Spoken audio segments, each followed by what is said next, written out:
Okay, good afternoon, everybody. My name is Mulheirn. I'm the Executive Director of UK Policy here at the Tony Blair Institute, and I'm delighted to welcome you all to our latest TBI Talks webinar, focusing on UK industrial strategy for the next hour. We're holding this discussion at a time of some unprecedented shocks to the UK economy. We've got obviously COVID is uppermost in everyone's mind. We've also got Brexit just around the corner, deal or no deal. It looks like a significant shock to the supply side of the economy. We've also got trade wars and other deglobalization trends going on in the rest of the global economy. We've got a tech revolution ongoing too. Together, these represent really perhaps an unprecedented break in the UK's economic model. Perhaps the only or the biggest such break since the Industrial Revolution. And that is a propitious moment to be talking about in industrial strategy. And at the same time, we have a lot of pressing policy goals. So we have generally agreed policy goals such as levelling up the UK, such as reigniting productivity growth so that we can get some wage growth in the economy that's been largely lacking for the last decade. And we obviously have an agenda around net zero and clean growth as well, not to mention numerous other policy goals that we might add to that list. So big shocks, lots of pressing goals, and into that mix, the government is talking about its plans to tear up the 2017 industrial strategy of the May administration and replace it with a new one. So really that nicely frames our discussion this afternoon. You know, what should such an industrial strategy look like? How do we take those challenges and turn them into opportunities and avoid the threats that some of them pose? And to discuss that with this afternoon with you all, we have an all-star cast. We have Dame Kate Barker. Kate will be probably best known to everybody as former member of the Monetary Policy Committee at the Bank of England, but she also chaired the Industrial Strategy Commission that was convened by the Universities of Sheffield and Manchester. We have Professor Richard Jones, who's Professor of Material Physics and Innovation Policy at Manchester University. And Richard will be familiar to many of you for his writing on issues around levelling up and R&D, but was also a member of the Industrial Strategy Commission. And we have Professor Anand Menon, the Director of the UK in a Changing Europe. And Anand's outfit, as many of you will be aware, obviously does a huge amount on Brexit, but also has done a lot of work on the challenge of levelling up and left behind areas. So hopefully our three speakers are going to bring lots of different perspectives to this debate, and we'll look forward to your questions too once we get into discussion. So I'll come to the panelists. We'll go through around 5 minutes each from each of the panelists. As questions arise in your mind, please do put them in the Q&A box. And then when we come to a Q&A discussion, I will unmute people and take groups of questions and put them to the panelists. And we will wrap up at 3 o'clock. So Kate, if I could come to you, I'll hand over to you to lead us off. Thank you very much, Ian. It's always interesting to find ourselves talking about industrial strategy or policy, not least because, of course, that term rather fell out of use. It became seen as something left over from the 1970s. But inevitably, we have always had some form of industrial policy and strategy, because not deciding to favour sectors has to be a policy in itself. More recently, I feel as though we've seen quite a lot of policies for industry come and go, almost as many as the changes of name in what I still think of as Department of Trade and Industry. And I think there are two habits of government which add to this. The first is that we have very frequent changes of minister, and each minister feels obliged to almost have a new policy because that's their kind of mark and legacy. The other problem, of course, is that governments need to make a string of policy announcements. Ian's already referred to the fact that there's some policy announcements made this week at the party conferences. Both of these things make coherence a challenge. It's not only sort of come from a corporate perspective. You simply couldn't imagine as a company carrying on in a way where you perpetually replaced your executives and also perpetually announced changes of strategy to the financial markets. Companies are, however, not a good analogy. We have to accept that this is sort of how governments work. And it's certainly true that facing a challenge like the pandemic, policy stability is hardly going to be realistic, nor indeed is the Brexit outcome going to leave us without new policy challenges, although it's rather difficult to say what they are at the moment while we're still waiting to find out what sort of deal we're going to get, if any. I have to say my assumption is there will be some kind of deal. I was fortunate to be asked to chair the Industrial Strategy Commission, where I met Richard Jones. That was one of the really good things about it. But one of the key arguments we made there was the need for any industrial policy to have a long-term strategy, and for that strategy to be focused on key goals. Again, Ian's already talked about these, and the goals we suggested were relatively uncontentious: better infrastructure investment, decarbonisation of energy, sustainable health and social care system, unlocking long-term business investment, supporting high-value industries, and enabling growth in all parts of the country. And I think one feature of having a list of policy goals like that is that if you start with your goals, it should stand up to changes in circumstances, but you can then still judge policy proposals by whether they are moving on towards these goals, and you can judge the panoply of policy to see whether they're going to be sufficient to reach those goals, even if there's sometimes inevitably a long timetable to get there. So an obvious example is this week we had a lot of announcements from the Prime Minister which were about decarbonising the economy, and those I think were all very welcome. But it simply wasn't clear how far he thought that they might close the very big gap we have to get to net zero, and not really clear what else is going to come along in the plan to enable us to get there. So we're still uncertain about how demanding a role there is left for other policies. What was the white paper like, which came out after we'd produced our Industrial Policy Commission? Well, it sort of responded. It had 4 grand challenges, including green growth and innovation for an ageing society, and then 5 foundations, which included place. I'm not quite sure how the challenges and foundations were supposed to fit together, and clearly I haven't got time in 5 minutes to comment on all of these, or indeed to ask if the 140 plus separate policies that were set out in that white paper are all being tracked and progressing. But I do want to say a few things just about place, which is the foundation that interests me the most. And that's because I think good policies on place are fundamental to 2 of the things we really care about: the welfare of people and their access to well-paid jobs.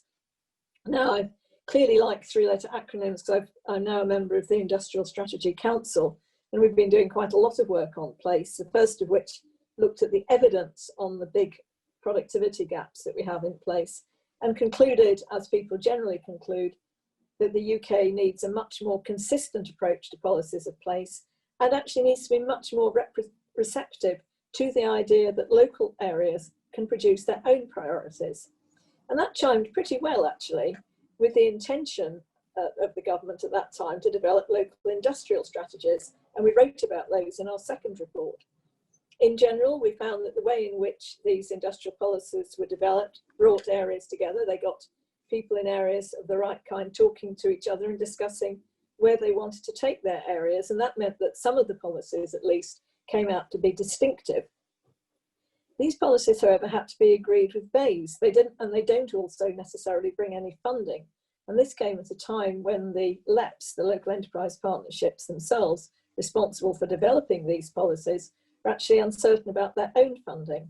Worse, after the first few local industrial strategies have been published, more recently quite a lot of others have simply got stuck in BEIS, and there's actually uncertainty about whether any of them will be taken forward. And this would then turn out to be a really classic example where local areas have really got together, tried hard to cooperate with what the centre has asked them to do, and then they feel rebuffed and they haven't got the financial or policy clout to drive those strategies forward from their own resources. So the recommendations we made on the Industrial Strategy Commission are really repeated by the Industrial Strategy Council. We need more consistency of policy, and the issues around local devolution remain highly relevant. As I think does the main message we gave in the Commission on organisation. we proposed in the Commission a new Office of Strategic Economic Management and tried to put it under the aegis of HMT.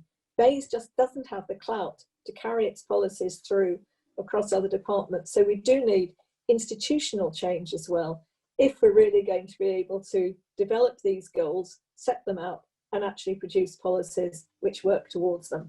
That's my 5 minutes up, Ian. Thanks, Kate. Kate, just to pick up on the last point you touched on there, I guess this is probably a perennial area of arguments. I guess if you made the point that if it's to have clout, your industrial strategy kind of needs to be housed in the Treasury. But then I guess some people would say if you house it in the Treasury, there won't be one. How do you sort of see that? Is it possible to achieve that cultural change within the Treasury's perspective, or not? Well, I think it's always really difficult. People always say, well, we need to, I mean, the LSE produced a whole growth commission, which said actually what we need is policy to be set much more independently of government. I don't think that's realistic. Politicians, in a sense, that's why we elect them. They are able to set policy. So people often kind of draw an analogy with the Monetary Policy Committee, but that's very different because the bank does have the power to set policy. And so although the goals are set by the government, within that, they actually have a lot of influence on managing the monetary policy of the country. If you look at the Office of Budget Responsibility, that's very different. What that has brought to policy is honesty. Now, it's possible you could have something that brought honesty to the industrial strategy. The Industrial Strategy Council, however, as it's set out, is not that. Doesn't have legislative backing, and it isn't asked to comment on whether policy is sufficient to get towards the goals. So it would need a new mandate, and actually, it would need more staff. It's pretty difficult with a load of people who are doing this part-time and a small staff out of BEIS to track the 140 policies, for example, in a truly effective manner. It just can't be done. So I think some evolution of institutions would be very helpful. Brilliant, thank you. Okay, let's go, Richard, over to you for the next. Great, well, thanks very much. It's great to be at this meeting, and as Kate says, it's a particular pleasure to share a platform with Kate. I learned so much from her when we did that Industrial Strategy Commission work. And actually, I agree with her that the principles that I think we came on there actually do stand the test of changing times. And my own focus has been on the link between research and development and innovation and productivity, and in particular the way that regional imbalances in economic performance reflect regional imbalances in state spending in R&D. But the question is, how is this all changed by your three horsemen? Well, to start with Brexit, and I think to start with the cause, the UK is a highly divided country. The greater southeast looks like a prosperous northern European country, and the rest of the country looks like East Germany or southern Italy or Portugal. I think the London-centric world of policy, I think, makes that not widely enough appreciated. It's also perhaps not widely enough appreciated because the UK does run a very effective transfer union. And so the imbalance is much bigger in productivity than it is in living standards.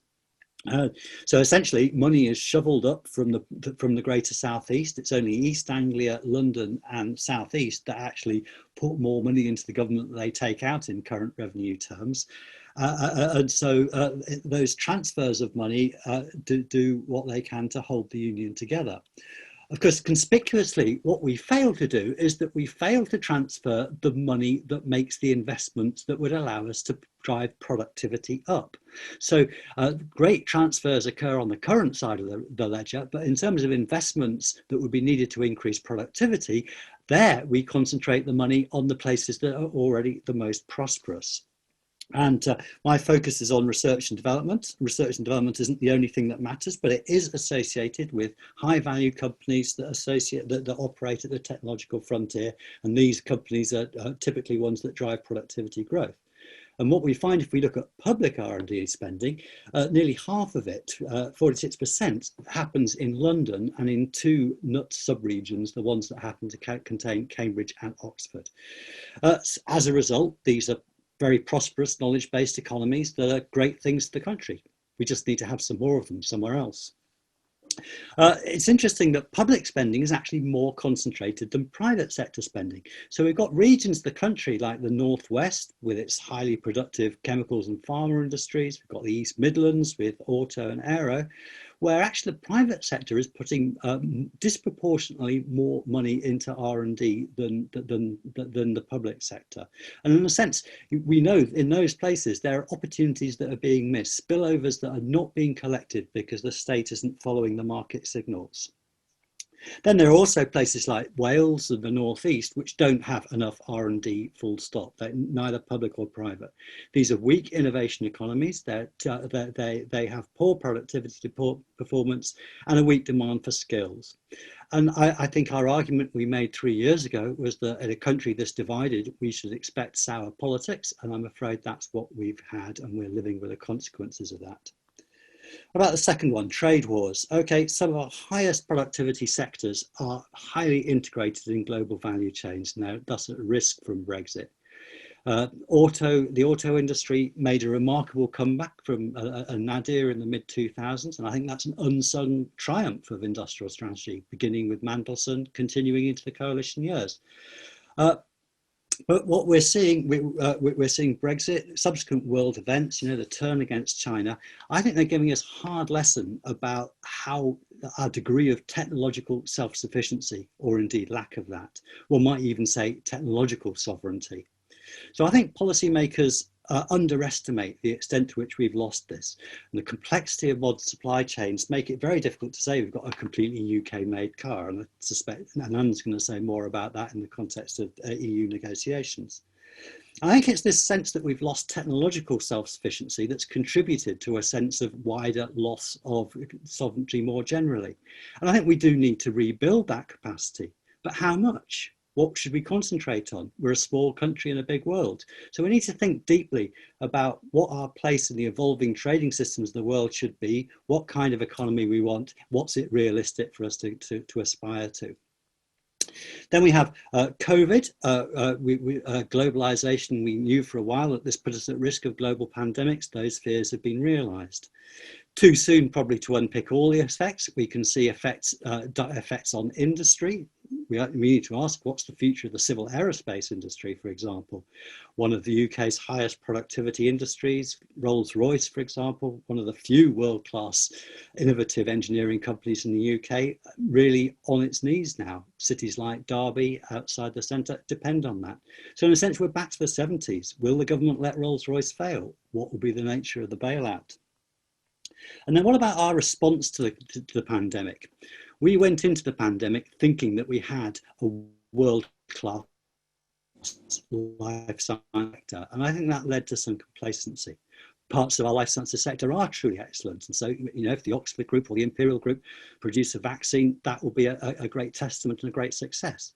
But there are whole other important areas around public health, diagnostics, the care sector, where I think the weaknesses have been cruelly exposed. We've learnt about weaknesses in supply chains for basic supplies like PPE and generic pharmaceuticals.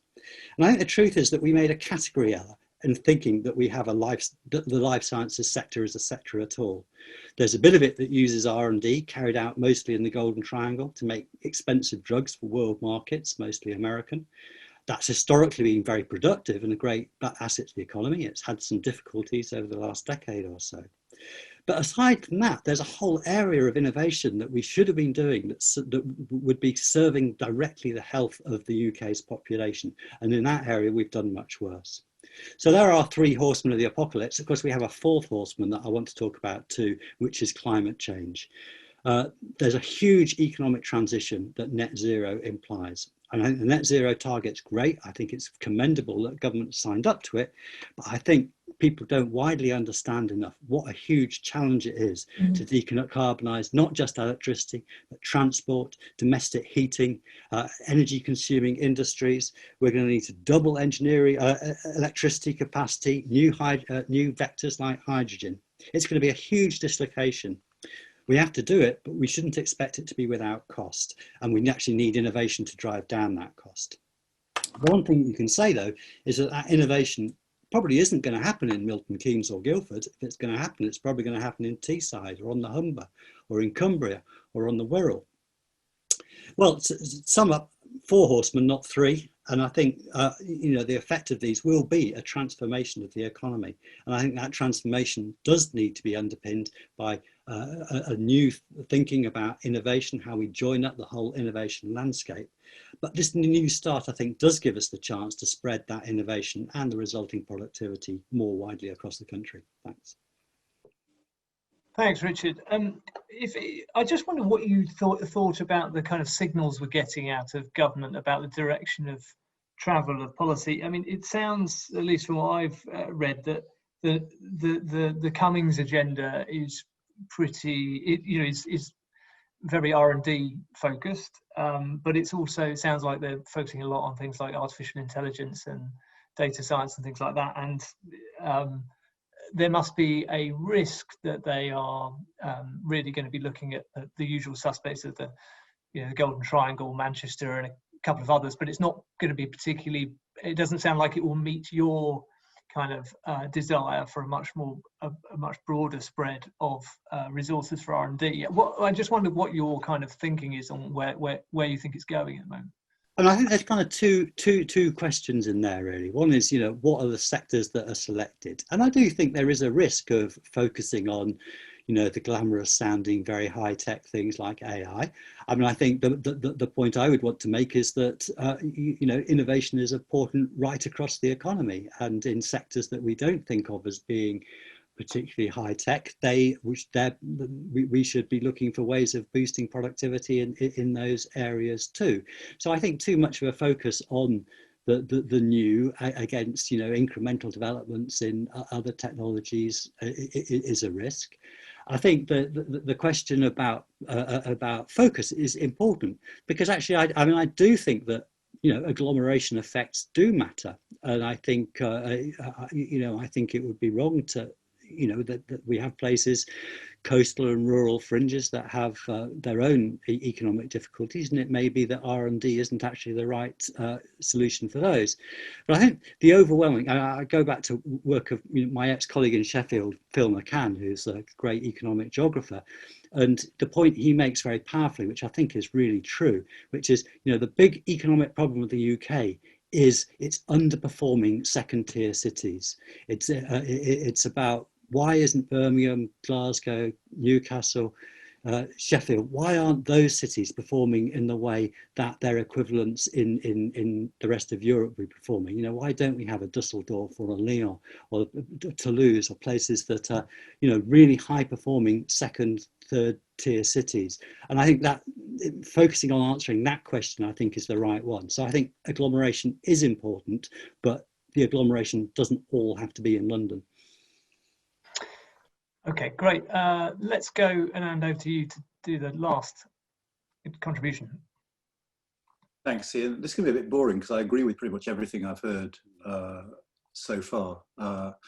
Nodding along. And I agree particularly with Richard's point about the fact that we need to leverage productivity, not just in the sort of sexy sectors, but we've got areas like fruit picking. We're going to have to think about automation now if we can't find the people to do it. So it's not, we know the ambitions of this government, which is basically to use the state to leverage what they see as the huge impact of big data and AI to transform the economy. And of course, they're hoping to do this in a context where their central stated economic ambition is this ambition of levelling up. But there are obviously, I'm going to go through problems rather than solutions here. We can take it from there. Now, obviously, the first set of problems we're aware of from the 1970s, which is whether or not the state has the ability to do this kind of task efficiently and effectively. And I suppose we can add to that the point as to whether the current state that we've been left with after 10 years of austerity is in a fit state to manage the kind of sums being talked about and to do it effectively. Add to that, I think, is the fact that we have a particular sort of government in place at the moment. This strikes me as the kind of government that is more comfortable campaigning than it is governing. And governing requires a whole different skill set, I think, to campaigning, not least diligence, patience, the ability to work via large organizations and point them in the right direction over the medium to long term. And You know, Kate talked about the evolution of institutions that we need. One of the other problems with this government is they only talk about revolution, not evolution. And I think the sort of the degree to which the civil service at the moment is profoundly unsettled by the talk of hard rain and the like shouldn't be underestimated. And of course, all these challenges are particularly acute when it comes to this task of levelling up, however you define it, because it strikes me that this is going to be the job of decades, not just of 1 or 2 terms of a particular government, because these are problems that we have built up over decades. When it comes to a policy response, the interesting thing about this government is that it has tended to date to be reactive rather than strategic. It's very, very tactical rather than anything else. And big contradictions have appeared over the course of the last year. Now, Kate's right that in a sense, it's unfair to expect coherence when confronted with COVID. But if you just take some of the most egregious examples, for a government that has emphasized the role of technology in transforming our economy, it strikes me as slightly odd that their reaction to the massive increase in home working facilitated by technology was to beg people to go back to their offices. It seems to me that there's a slight tension between those two, which is the immediate taking precedence over any longer term ambitions for a technologically driven economy. And in the second place, the decision over A-level results flew in the face of what the government had been saying about universities. There was a lot of talk about universities not being value for money, about the need to privilege other parts of the higher education sector, further education and the like. And all of a sudden you have a massive expansion in the numbers of people going to universities without any thought through plan about what the strategy is. And HE is one area which nicely exemplifies the fact that we need to have a coherent plan in place which gels with the levelling up agenda.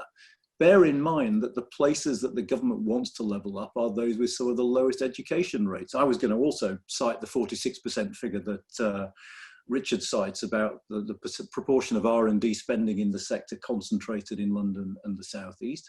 But to take another example, in Mansfield, 2 out of 10 have foundation degrees or higher, whereas the figure in London is 5 out of 10. So we need a higher education strategy that is tailored towards the levelling up agenda. Another point I would make is that levelling up isn't a problem. It is a variety of different problems confronting different parts of the country.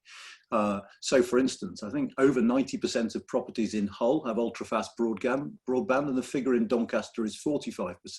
Some places, like my hometown, Wakefield, have quickly growing populations, others have stagnating populations. So the point here is there is no one-size-fits-all answer to the problems of economic inequality that we confront as a country. And one issue here that hasn't been spoken about enough is that this strikes me as a government that is not keen at all on letting power go.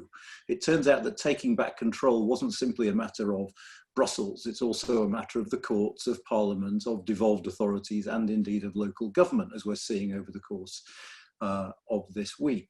And one of the implications of the internal market, we talked a lot about the implications for international law, but the very naked power grab from the devolved authorities that means that they can't experiment with different regulatory models because of the mutual recognition clauses, and also of the agenda for the Shared Prosperity Fund, which again is very, very highly centralised, tells me that we're going to have a Whitehall dictated policy response, which will not be tailored to the individual needs of these various regions. Now, briefly on Brexit and COVID, the sad fact here is that as far as we can tell, the impact of both will reinforce the high levels of inequality that we have been living with. Brexit will hit. There's an almost perfect correlation. We can use the figures from Philip McCann, actually, who's done a lot of work on this. There's an almost perfect correlation between the strength with which a region voted leave and the degree to which its economy is exposed to trade with the European Union. So those parts of the country that voted leave are most exposed to the economic impacts of Brexit. And the early signs are that it is precisely those places that are most vulnerable in both health and economic terms to the impact of the pandemic as well. So we start off with a problem that will take decades to fix. And by the time we emerge from COVID and Brexit, that problem will be still more acute. It's worth also, I think, pointing out what the scale of the Brexit economic impact will be. Richard spoke a little bit about certain sectors, and it's no coincidence that the automobile sector, aerospace and pharma all stand to be very badly hit by being outside the single market and the customs union. But in aggregate terms, and I don't think this is stressed enough, even with a deal, the aggregate impact of Brexit on our economy over 10 years will be greater than that of the pandemic. So even with a deal, we are talking about very, very large economic numbers. And so I suppose my story to date has been of a government that is temperamentally unsuited to use tools whose utility has historically been called into question anyway, not least given the scale of the levelling up problem it seeks to address at a time when Brexit and COVID are conspiring to make that problem even worse. But if I could end with a paradox, this means that I have grave doubts about whether economically this is going to work, but I am less certain politically. We did some interesting work with the Joseph Rowntree Foundation a couple of years ago. We did focus groups in left behind areas. And what we actually found were two things. One, what these people were after was attention from government. No one in these places thought government was going to solve their problems, but they just thought it'd be nice if they mention us every now and again. And this government is quite good, it seems to me, of talking about these places. And the second thing is, the immediate problems to which these people wanted solutions weren't the problem of the economy. They were the problems of litter, of boarded up shops, of parks that were no longer fit for purpose. And actually, it strikes me that the government can make progress on these things with relatively little cash, independent of its industrial policy, without addressing the macro and severe structural problems, but at the same time maintaining some of those votes it won in December of last year. I've ground to a halt. Thanks, Anand. As you say, so you've got this kind of correlation between the areas that are probably going to get hit from COVID and also from Brexit, and some of those that are least economically productive at the moment. But I guess, a couple of weeks ago, the government sort of seemed to be mounting the argument that effectively Brexit, particularly a no-deal Brexit, would liberate the government to have much more flexibility in terms of its industrial policy and all this kind of stuff. Is there anything in that? Is there anything on the other side of the ledger which might say, we're looking at a Brexit deal that would offer us more policy flexibility than we could ever have if we had a closer deal, and that might have some ameliorating effect, or do you not put any store by that at all? I'd say yes and no. Clearly, if the government was completely free of the European Union, it would no longer have to seek approval from the European Commission of any spending plans it might have. I should say in parentheses, I find it hard in the current fiscal environment to imagine the government spending the kinds of sums that would actually put it in breach of EU state aid rules, because the Germans managed to do pretty nicely, thank you very much, and stay within those rules. The other thing I would say is, of course, unless we rewrite the Irish protocol, which the EU shows no inclination to do, we are still bound by EU state aid rules to a significant extent, even if we leave with no deal, because that protocol says EU state aid rules will apply for any state aid that impacts on Northern Ireland. So any countrywide tax measure, for instance, that is meant to help businesses will be subject to scrutiny by the court under the terms of the agreement we've already signed up to. Okay, fantastic. Let's open up some questions. If people have questions, please stick them in the Q&A box, and I will try and come to you. Let's start. There's a question here from Giles Wilkes. Giles, obviously involved in the last industrial strategy very heavily. Giles, do you want to ask your question?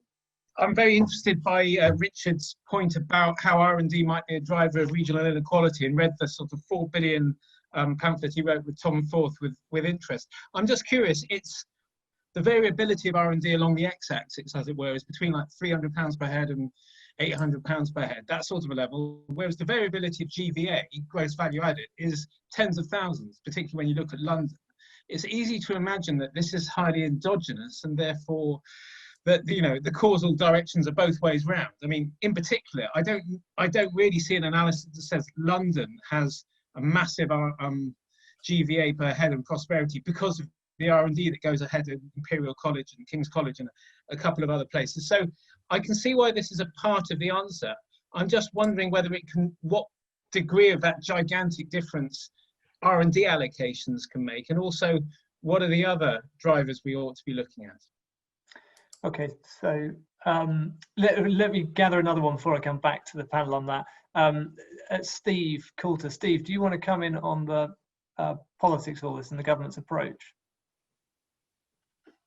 Yeah, thanks a lot, Ian. Very interesting discussion. So I just wonder, do we really get the sense that this government in particular, gets industrial strategy? It's a highly interventionist thing to do in a party that's still sort of ostensibly quite free market. Given that everybody says that you need to be very strategic, you need to be very long term. Do we get the sense that they really have a strategic long term set of goals, a sort of vision about where they want the economy to be, or is there sort of their sudden desire to rewrite the 2017 strategy more just about showing that they can make Brexit work, dealing with the short-term shock of COVID, generally sort of fairly short-term tactical, as I think somebody mentioned, goals, rather than this very long-term strategic vision for industrial strategy that most experts say is what the Germans do and what you really need to do to make it successful. Okay, let's discuss those two first. Richard, do you want to kick off on Giles's point about R&D? Yeah, it's a really fair point, and I think I mean, in the missing 4 billion, I showed that plot of R&D versus GVA, and I think I was careful in the discussion to stress that absolutely I didn't know which way the direction of correlation was. And I guess we do know at a macro level about correlations between R&D intensity and productivity, and thus GVA. But we know much less about the degree to which that has some kind of local specificity. And I think, at the end of it, I vaguely suspect that, in a sense, high R&D is a kind of signal of a working modern economy rather than being a direct driver of it, if you see what I mean. I do think in the past, we've underestimated the importance of R&D compared to other forms of innovation, in the sense, a swinging of the pendulum, really. And I think, very high productivity, and I think there are sectors that have very, very high productivity that are driven by R&D that then kind of pull along the whole rest of the economy. But I think it's an interesting and worthwhile point. I think London, of course, is an outlier on that plot, and there are many other reasons why London is such a prosperous economy. In terms of what the government thinks about industrial strategy, I don't know. I mean, I think that, in a weird sense, this seems a very non-ideological government. I spend quite a lot of time trying to work out what they think. I have read Dominic Cummings's famous blogs, and I've even talked to him, and that's interesting. I'm not totally sure that he's a mainstream conservative, and I'm not sure that his views would be shared by a number of his colleagues. So I just don't know. Okay, who wants to go next on that set of questions? Kate, do you want to come in? I thought I'd sort of tackle the question about, does the government get industrial strategy? I mean, I think the difficulty with the rewriting of 2017 is it is pretty easy to be cynical and say it's going to be a demonstration of, look how Brexit has freed us up to do what we want, and now we can have this lovely tech-based strategy and really support a few companies, and we just couldn't have done that before. The problem with that, and this relates to, I think, points that both Richard and certainly Anand have already made, which is that if you do that, you have a risk that it's simply too narrow, that you're missing out a lot of sectors which are really important, not just fruit pickers, but also hospitality sectors, social care, which actually are in lots of the places we've talked about that haven't done very well. And that was, again, a point that we made in the Industrial Strategy Commission, that a strategy doesn't have to do everything in every place, but it has in every place to try and do something for that place. And that sort of brings me back to the point about local industrial strategies. They were different and they should be different. And if we don't encourage areas to have these plans and then give them the powers and money to carry them out, we are going to lose an awful lot, because we just won't get that diversity and that initiative. And I have to believe that every area, Wakefield, where you come from, and Stoke, where I come from, has the ability to carry some of that forward. And yes, I do share the worries that other people have expressed, that if we, and when we get a devolution white paper, it will disappoint on that, and we won't have freed areas up. My own speciality or ex-speciality of housing, which Ian and I have argued about, has gone back from letting local authorities think about what they want to do on housing to a much more centralist view of how it's all going to be managed and run. That's not a very encouraging direction of travel. Great, thanks. Anand, do you want to comment on that? Just a couple of things. I think the point about potential divisions within the Parliamentary Conservative Party is an important one, because, yeah, there is no sign of a convergence around what you might call the number 10 vision of how to run the economy. We did an event at the Tory Party conference with Sajid Javid, and he said the 2017 manifesto wasn't a Conservative manifesto because of the things it said about capitalism and interventionism. And you've got to wonder what people like him are going to think about some of the things that the current government is saying about economic policy. And this government is short-termist. I don't think it has. I think the government has one long-term aspiration, and that's to win the next election. Everything else, I think, is slightly on the hoof. But I think the broader point about that is we have a political system that is made for short-termism because of the nature of our politics, because of that sort of confrontational two-party system. It is very, very hard to address any problem that is longer than 5 years in scope, whether it's automation and implications for the workforce, whether it's a climate crisis, whether it's levelling up. It seems to me that our political system is sort of almost uniquely ill-adapted to confront the kinds of challenges that we currently face. Okay, great. I'm going to come to Jigar Kakad now. Jigar's got a question that dovetails nicely, Anand, with what you were just saying. Jigar, do you want to ask yours? Yes. Thanks, everybody, for the contributions. It made me slightly pessimistic. I think what I'm taking away from the conversation is that if a successful industrial policy requires working with local authorities, local governments, a reliance on institutions, and a clear-minded focus on delivery, then should we really be trusting a centralizing government bent on undermining institutions and with a terrible track record of delivery to be trusted with spending billions on industrial policy? Should we act, do we really need to be encouraging them to have a new industrial strategy? Aren't we going to be wasting taxpayer money without getting the genuine economic return? I think this is a really interesting question, because if they thought the 2017 manifesto wasn't conservative enough because it was too interventionist, then undermining institutions is probably done the other half of that equation. Does anyone, Anand, do you want to come in on that? I suppose I start from the position that I would rather governments tried than not. And, one of the great signs of progress, I suppose, since the referendum is that we've started to recognise and talk about the sorts of problems that, people like Richard and Phil McCann have been talking about, but never hit mainstream political debate in the way that they have subsequently. But yeah, I share those doubts about the ability of this government to see through what is a long-term policy of levelling up, using institutions, consulting with local partners. I don't see any evidence of any of that at the moment. And I think to do it well, you would need to see all of those things. And actually, you'd need the civil service on side, preferably with relatively high morale, adequately funded and resourced to carry this out. But at the moment, it all seems to be about wheezes about which ones we shift to Leeds rather than how we get them to implement this strategy. Kate, did you want to say anything on that, or we can move on, or Richard, indeed?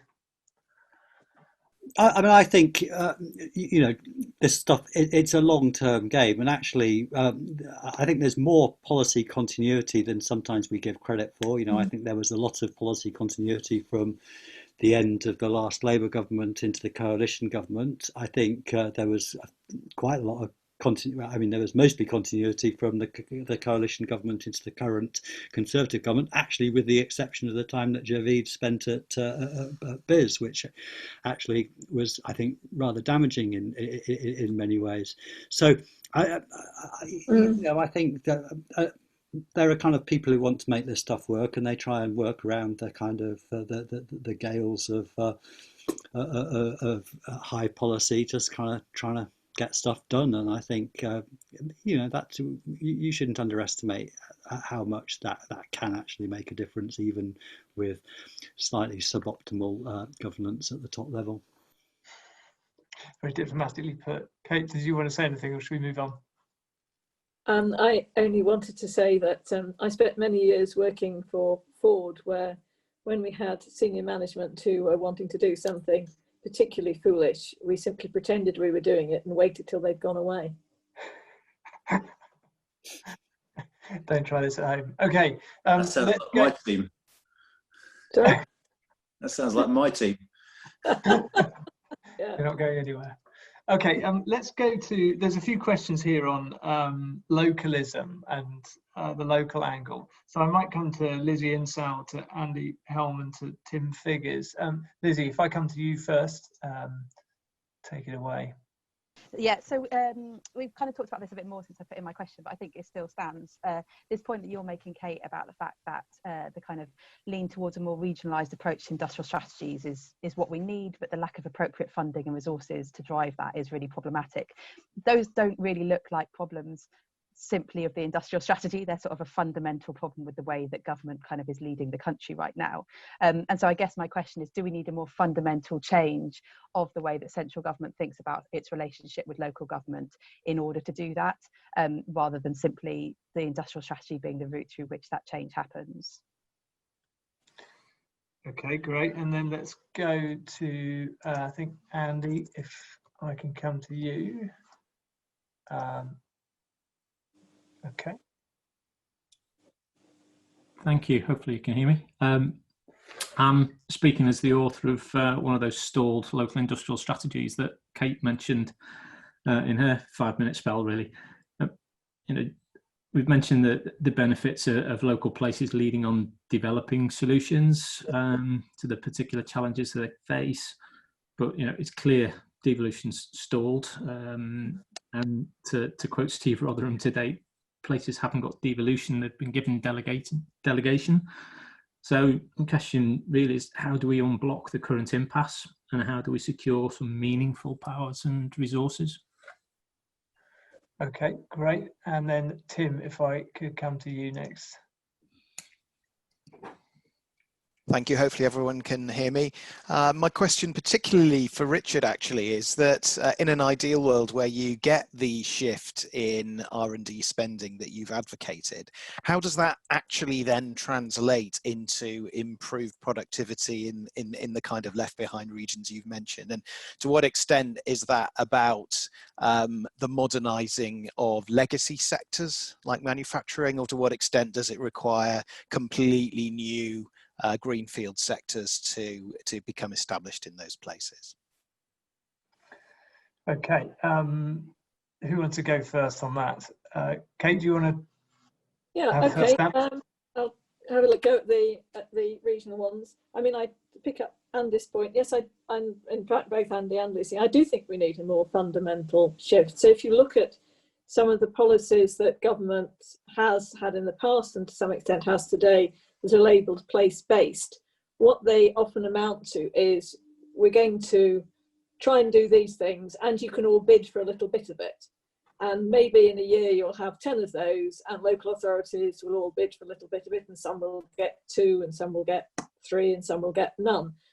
But it may be that none of those are actually what the local authorities themselves would have thought of, or indeed sensibly wanted, as their own priorities. So you're reducing them to kind of bidding organisations. The point about having the local industrial strategies, I thought, was that local areas were then clear about what they wanted, and possibly even that central government would help to fund them. Of course, there was no funding attached to local industrial strategies. It's amazing in that respect that local areas were prepared to play the game at all. And now, as Andy and I have already remarked, in fact, the game seems to have come to an end before anything has actually happened with it. So I do think we are going to have to do something more fundamental. Even if some of the money still comes from the centre, it would be nice to take seriously, say, the top 3 things that each area has said it wanted, and they may be very different, and maybe things that central government in its infinite wisdom has yet failed to think about.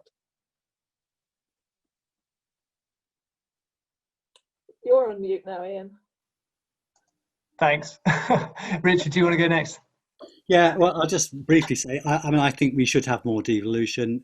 Failing that that's going to happen, the problem that devolution solves is the problem of local knowledge. So we just need to work out how we can get more integration of local knowledge into central decision making. In terms of, how do we modernize lagging sectors? I think this is a really interesting problem, and it's not an easy one. And I would like to stress, possibly because I think Giles is putting it in the comments, I don't think that R&D is a simple tap that you turn on and productivity comes out the other end. I think you need to think very carefully about what you spend it on, what the institutions you build to do it in are. I will say, I think, should you do things from a green field or should you modernise your legacy sectors? I think history matters. You have to build on what you've got. I think that's really important. I will take a slight issue with the idea that manufacturing is necessarily a legacy sector, because actually if I look at, for example, at long-term total factor productivity growth, there are 3 subsectors of manufacturing that actually exceeded the total factor productivity growth of finance and insurance over 20 years. So chemicals and chemical products, even though people think that chemicals is quite an old-fashioned industry, that delivered a better long-term TFP performance than finance and insurance, as did transport equipment and pharma. So I think. And I think there's a tendency to underplay the importance of process innovation as a driver of productivity growth, and I think it's very difficult to do process innovation on a process that's not that you don't have in your back garden. So I think there has been a view that we should just kind of do all the smart stuff, develop the IP and do the marketing, and we'll get the manufacturing done somewhere else. And I think that's a really fundamentally misguided view of how a modern economy works. I think how you do the job, though, I think is difficult. You have to see what in some places there is something to build on, so you can take the industries that are there. I think part of this is about attracting inward investment from companies that are from multinationals that are perhaps operating at technology frontier. I think the linkage of skills and innovation is very interesting too. I think it's very easy to talk about skills shortages in left behind places. I think that's as much a demand problem as a supply problem. So you need to say, how do I kind of create the demand for high level skills? And again, that comes back to this balance between attracting technologically leading companies and upgrading the capability of the existing business base. But I think, in general, the idea that you do this from a greenfield site is never going to work.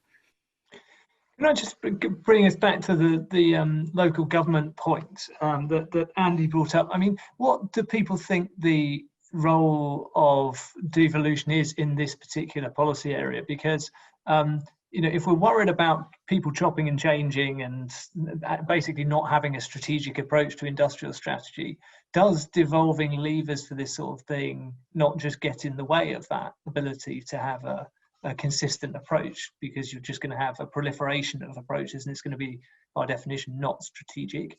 Or you obviously need to have regionally varying approaches, but is it the role of local government, or is this got to be a central government framework or approach? Can I answer that? I mean, I think innovation and industrial policy is a nice microcosm. I think that there's been a lot of positive progress in the devolved nations. I think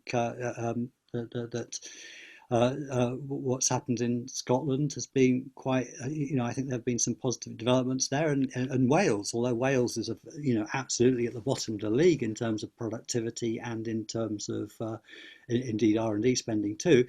I think there's been some quite sensible long-term thinking about how to develop sectors in Wales. And that's been possible because they've had a bit of resource, typically from the EU structural funds, of course. So that comes back to what happens to the Shared Prosperity Fund. I think actually small devolved governments, it's not always easy in Whitehall to get things to work across different departments. And actually, in some ways, it's easier to do that in a devolved nation. So where the link between skills and innovation is a kind of massive example. I'm not quite sure exactly the nature of the giant trench or firewall that separates Bays and the Department for Education, but it's not helpful feature of the British policy scene. So I think smaller units do allow you to kind of join up things in a better way. But the issue is then capacity. Places don't have the analytical capacity to be able to make good decisions. They don't have the overview of the whole country. They sometimes don't have a realistic view of their place in the world. And so I think in designing, I think in an ideal world, we would have more devolution to cities and regions, and that devolution would be accompanied by a conscious process of capacity building, and that would be done in partnership with the central agencies that are able to kind of have an overview of the whole scene. So that's what ought to happen. Okay, Anand? I think that makes perfect sense. You need a mixture of both, don't you? So, for instance, one of the problems that a lot of regions face are problems of connectivity. There you can see an obvious role for central government in addressing those, whether it's physical connectivity or digital connectivity. Central government can play a leading role. But when it comes to the measures that are specific to that region that are necessary to try and boost productivity or output, I think local political leaders have a better sense of the kinds of things that are necessary in their own area. The final thing I'd say, I don't know how you get this government to embrace devolution. I've got quite low expectations about their plans for devolution when they're unveiled, but it would be nice to have more transparency over why and how decisions are made, which would avoid the sort of furore over the Towns Fund, which, subsequent analysis has revealed some curious correlations between political leanings of certain areas and the amount of money they're getting from this fund. A bit more transparency about how decisions are made would go a long way, I think. Okay, great. We've got just a few minutes left. Let's go to kind of Brexit type things, because everything comes back to Brexit in the end, and talk about what impact that and broader trade wars, if you like, are having. James Brown's got a question on reshoring. James, do you want to ask yours? Sure. So reshoring supply chains is increasingly being talked about to protect from future shocks during the COVID pandemic. But is this realistic, do you think, as part of an industrial strategy? And will Brexit and other trade conflicts make this easier or harder? Okay, and Anton Spitak has a related question specifically on Brexit. Anton, do you want to go from there? Yes, thanks, Ian. I was just wondering if the panel has any thoughts on the type of the deal that we might get with the EU. It's pretty clear it will be a very standard free trade agreement, which is not going to provide a lot of the access for the cross-border services. Of course, it's those cross-border services which drive UK exports to the EU, and that might change the structure of the UK exports and the economy. How do you think the industrial strategy should this kind of structural change that we are about to undertake? So it seems like quite a lot of our discussion is focused on almost the UK as a closed economy in some senses up to this point, and so it's probably a good point to finish on to think about these external effects. Maybe should I go in reverse order? Anand, do you want to pitch in on that and have a final say? Yeah, the danger about reshoring is that businesses choose the wrong shore. And that's one of the impacts we might see about Brexit, is that certainly a lot of manufacturers we've spoken to have said actually it makes sense to relocate to the big. If you have a choice of two markets, you might choose the bigger one. So I think that will be one of the things we see initially as an impact of Brexit, is firms relocating their activities simply because trading with the EU becomes so hard. In response to Anton, you can choose your adjective. It's going to be thin, it's going to be skinny. This is going to be a very basic free trade agreement that, as you say, is going to have very little, if anything, on services. So short-term working visas, I don't think we'll get that, which we asked for. Mutual recognition of qualifications, I don't think we'll get that, which we asked for. I haven't really thought about what the industrial strategy can do to compensate, but it does strike me that there is an onus on the Department for International Trade to try and open up foreign services markets. I'm thinking, for instance, of the stalled negotiations with India, where there are huge opportunities for UK service providers. But of course, we've got to be willing to make the trade-off that the Indians are going to demand, which is a trade-off in terms of visas. I'm not sure that this is a government that will be all that willing to do that. But it's, I mean, the honest answer to your question about what the industrial strategy can do is I haven't really thought about it, but I now will. Okay. Richard, do you want to go next? Yeah, well, I can't add anything on the shape of the deal, but you know, in terms of reshoring, I mean, I kind of mentioned it a little bit. You know, in the need to to build capacity. The shape of our economy will change, whether we want it to or not. We will lose some stuff, as Anand says. So you know, we won't be able to do anything. We're a small country with you know, not infinite technological capacity. So it's not obvious to me. I mean, you know, we will need to reshore some stuff. We will need to find stuff to do and make. It's going to be a big job to work out what the rational approach to that's going to be. And Kate, final word to you.